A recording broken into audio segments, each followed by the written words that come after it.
আসসালামু আলাইকুম ওয়া রাহমাতুল্লাহি ওয়া বারাকাতুহু।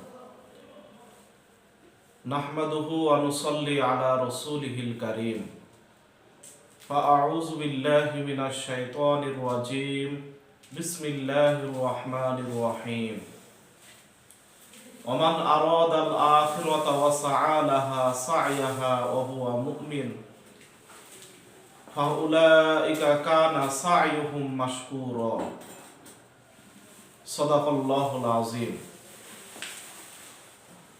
সুপ্রিয় দর্শক, গত ভিডিওতে আপনারা ইখলাসের পরিচয় ও গুরুত্ব সম্পর্কে সংক্ষিপ্ত একটি আলোচনা শুনেছেন। আজকে পূর্বের আলোচনার ধারাবাহিকতা বজায়ের লক্ষ্যে দ্বিতীয় বিষয় নিয়ে আপনাদের সামনে উপস্থিত হয়েছি। ইখলাসের ফজিলত ও ইখলাস ছাড়া আমলের ক্ষতি। আমরা সকলে জানি ইখলাস এটি অত্যন্ত গুরুত্বপূর্ণ একটি বিষয়, যার মাধ্যমে আল্লাহ তাআলার কাছে ইবাদত গৃহীত হয়। রাসূলুল্লাহ সাল্লাল্লাহু আলাইহি ওয়াসাল্লাম ইরশাদ করেছেন, ইন্নাল্লাহা লা ইয়াকবালু মিনাল আমাল মান কানা লাহু খালিসান ওয়াবতাগা বিহি ওয়াজহু। নিশ্চয় আল্লাহ তাআলা শুধুমাত্র ওই ইবাদতই কবুল করেন যেটি শুধুমাত্র আল্লাহকে খুশি করার জন্য করা হয়। সম্মানিত দর্শক, এজন্য আমরা ইবাদতের ক্ষেত্রে অবশ্যই ইখলাসের প্রতি গুরুত্ব রাখব এবং ইখলাসের ফজিলত জেনে আমল করার চেষ্টা করব। ইখলাসের ফজিলত সম্পর্কে কোরআনুল কারিমে আল্লাহ পাক রব্বুল আলামিন ইরশাদ করেন, ওমান আরাদাল আখিরাতা ওয়া সা'a লাহা সা'য়াহা ওয়া হুয়া মুমিন ফাউলাইকা কানা সা'য়ুহুম মাশকুরা। যে ব্যক্তি শুধুমাত্র পরকালের উদ্দেশ্যে কোনো আমল করে এবং তার ওই আমলের ক্ষেত্রে প্রচেষ্টা করে, সেই হলো প্রকৃতপক্ষে মুমিন এবং সে কিয়ামতের ময়দানে তার এই আমলের কারণে আল্লাহ তাআলার কাছে প্রশংসিত হবে। সুপ্রিয় দর্শক, সুতরাং আল্লাহর কাছে আমল নিয়ে প্রশংসিত হওয়ার একটি মাধ্যম হলো ইখলাস। কোরআনুল কারিমে অন্যত্র আয়াতে আল্লাহ তাআলা ইরশাদ করেন, মান কানা ইউরিদু হারসাল আখিরাতি নাজিদ লাহু ফি হারসি ওয়া মান কানা ইউরিদু হারসাদ দুনিয়া নুতিহি মিনহা ওয়া মা লাহু ফিল আখিরাতি মিন নাসিব। যে ব্যক্তি শুধুমাত্র পরকালের উদ্দেশ্যে আল্লাহ পাক রব্বুল আলামিনের রেজামন্দি হাসিলের উদ্দেশ্যে ইবাদত বন্দেগী করে, আল্লাহ পাক রব্বুল আলামিন তার পরকালের ফলাফলকে বৃদ্ধি করতে থাকেন, পরকালের প্রতিদানকে অগণিত পরিমাণ বৃদ্ধি করেন। আর যে ব্যক্তি দুনিয়ার উদ্দেশ্যে আমল করে, লোক দেখানোর জন্য, দুনিয়ায় মানুষের কাছে প্রশংসিত হওয়ার জন্য কোনো আমল করে, আল্লাহ তাআলা বলেন তাকে কিঞ্চিত পরিমাণ সম্মান মর্যাদা দান করি, কিন্তু পরকালে কিছুই থাকবে না। সুপ্রিয় দর্শক, আমরা কোরআনুল কারিমের সূরা শুরার এই 20 নম্বর আয়াতের মাধ্যমে বুঝতে পেরেছি আমাদের আমল অবশ্যই পরকালের উদ্দেশ্যেই হতে হবে।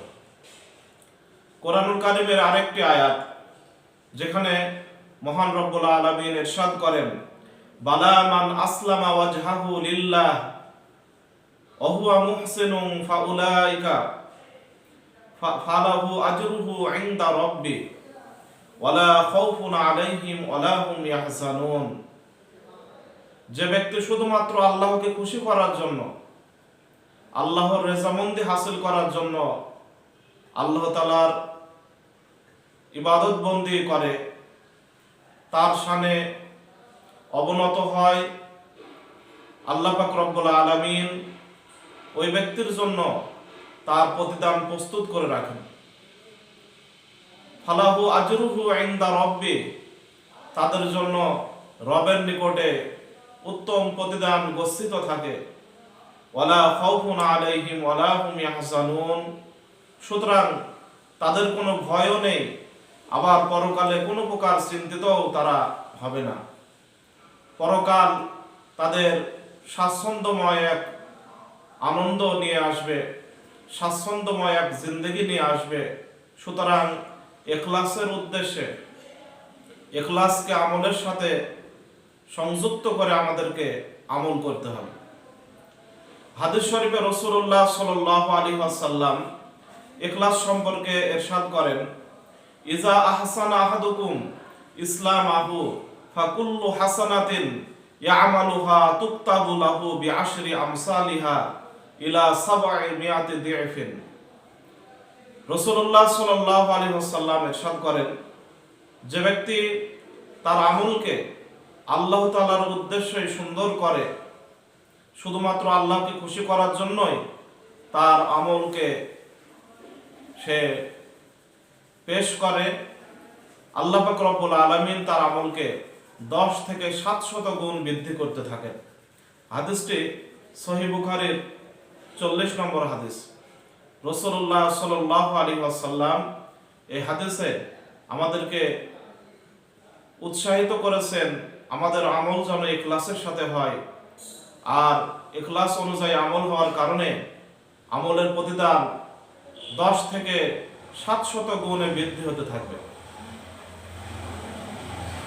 সুপ্রিয় দর্শক, রাসূলুল্লাহ সাল্লাল্লাহু আলাইহি ওয়াসাল্লাম ইখলাসের সাথে আমলকারীদেরকে তিনি সুসংবাদ দান করেছেন এবং তাদেরকে এ বিষয়ে ধারণা দিয়েছেন পরকালে তাদের জন্য শুধুমাত্র আল্লাহ পাক রব্বুল আলামিনের রেজামন্দি এবং আল্লাহ পাক রব্বুল আলামিনের প্রিয় হওয়ার একটি মাধ্যমই হয়েছে ইখলাস।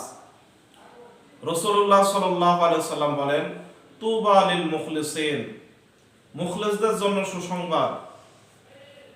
উলাইকা মাসাবিহুদ দুজা, তারা হলো অন্ধকারের বাতি স্বরূপ।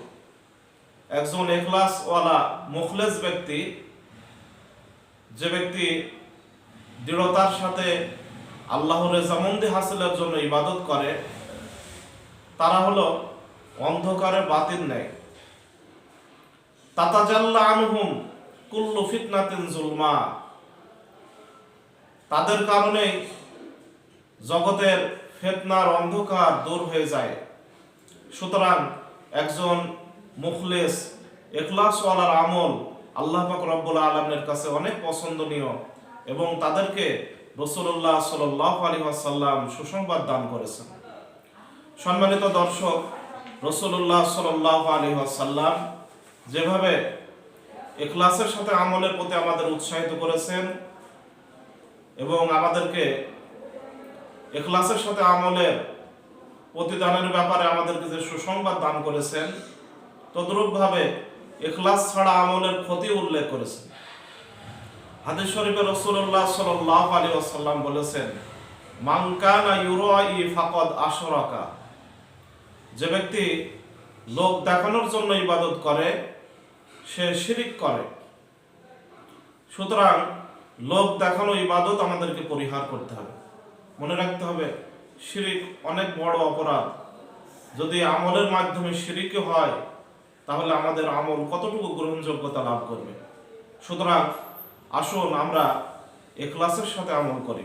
কোরআনুল কারীম আল্লাহ তাআলা বলেন, মান কানা ইউরিদুল আজিলাতা আজ্জালনা লাহু ফিহা মা নাশা লিমান নুরিদু সুম্মা জাআলনা লাহু জাহান্নাম, যে ব্যক্তি পার্থিব উদ্দেশ্য নিয়ে ইবাদত বন্দি করে, দুনিয়াতেই প্রতিফল কামনা করে, মানুষের সন্তুষ্টি অথবা অন্য কোনো উদ্দেশ্য হাসিলের জন্য যে ব্যক্তি ইবাদত করে, তাদেরকে আল্লাহ তাআলা বলেন, আল্লাহ পাক রব্বুল আলামিন তাদেরকে কিছু পরিমাণ দুনিয়াতে দান করেন, কিন্তু পরকালে তাদের জন্য জাহান্নাম প্রস্তুত করে রাখেন।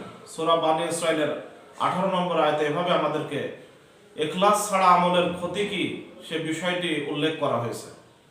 সুপ্রিয় দর্শক, আমরা আমাদের আমলের ক্ষেত্রে ইখলাস ফিট করব।